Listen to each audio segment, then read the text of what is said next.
भारत के चाय बागानों की हरी भरी ढलानों पर प्रकृति की गोद में बसे ये समुदाय न केवल चाय उत्पादन में अपना योगदान देते हैं, बल्कि अपनी अनोखी सांस्कृतिक पहचान के लिए भी जाने जाते हैं।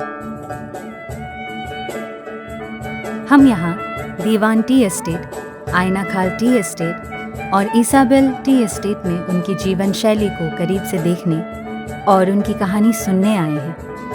इनकी कला, संगीत और लोक नाटकों में न केवल मनोरंजन बल्कि ज्ञान और शिक्षा का भी भंडार छिपा है। আমরা জানি যে 1832-এ ইংরেজরা মানে এই কাছাড়টা দখল করে নেয় এবং জানা যায় যে তখন থেকেই মানে চা বাগানের মানে সূচনা হয়ে গেছে।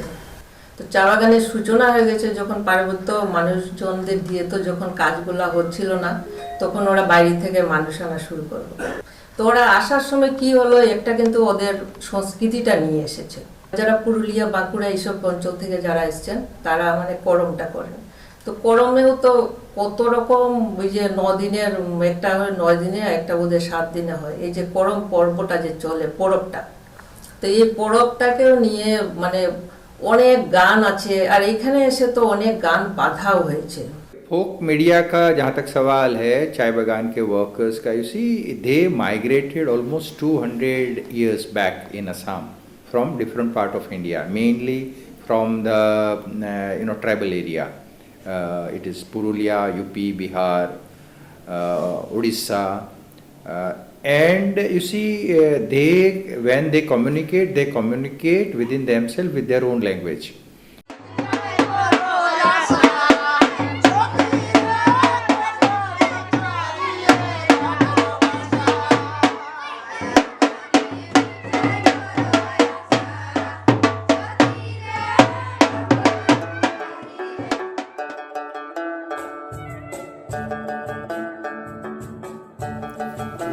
Folk, I think, is the language of heart. Folk music, folk dances, these are the way people express themselves, and real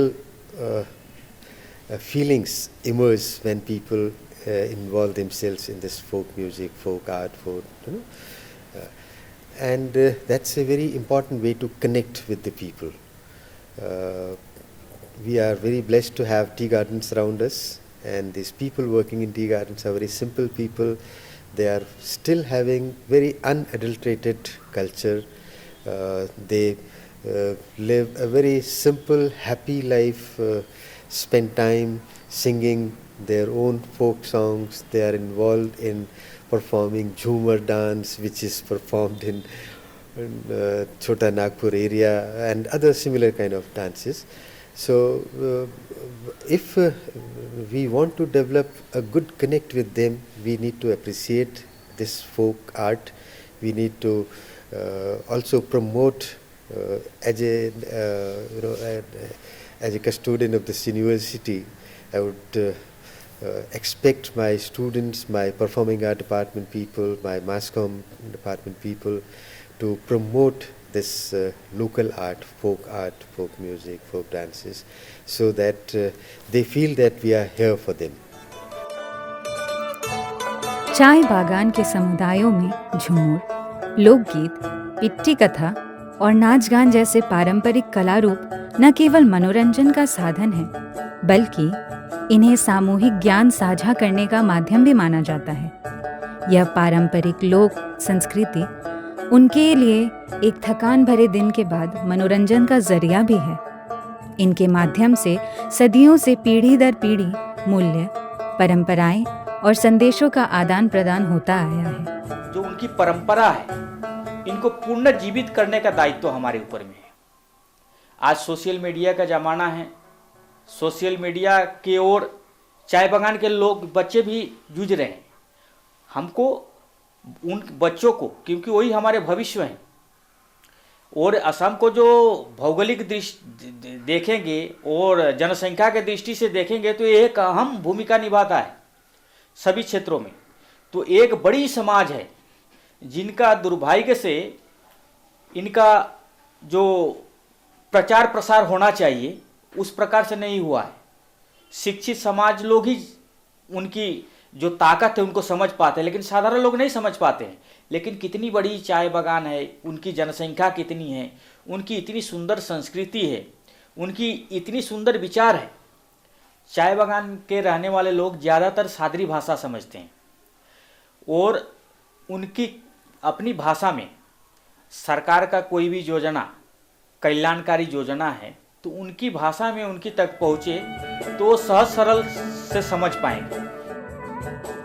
चाय बागान के लोग अपनी मातृभाषा में संवाद करना अधिक सहज और प्रभावी मानते हैं। इन समुदायों का एक बड़ा हिस्सा आदिवासी समूह से संबंधित है, जैसे संथाल, ओरांव, मुंडा आदि, जो मुख्य रूप से झारखंड, उड़ीसा और छत्तीसगढ़ से आए हैं। इनकी भाषाएं असमिया से भिन्न हैं, जिससे वे असमिया भाषी जनसंख्या के लिए तैयार मुख्य धारा के मीडिया और सूचना स्रोतों से अलग थलग पड़ जाते हैं।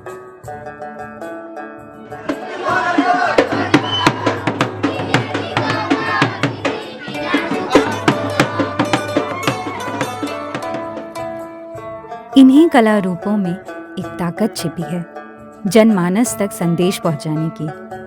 सरकार यदि इन लोक माध्यमों का उपयोग करे तो सरकारी योजनाओं और नीतियों को समझाने का यह सशक्त माध्यम बन सकता है। Sadri language would be an important tool because this is the language they understand, this is the language they appreciate, this is the language they are born with.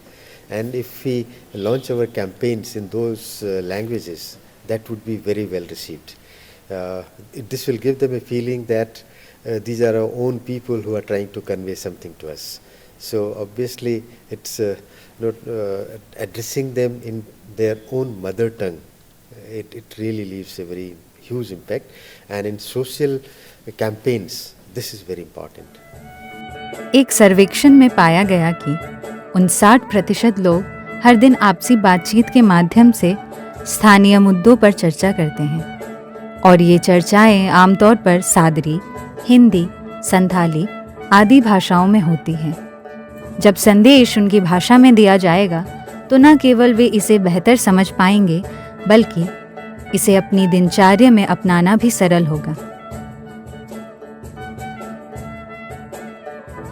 चाय बागानों की भूमि से उठी इस लोक कला की आवाज जब नीतियों की गूंज बनेगी, तब विकास की नई सुबह का उदय होगा। यह संस्कृति और प्रगति का संगम है, एक ऐसा कदम जो भारत के हर कोने तक पहुंचाएगा विकास का संदेश।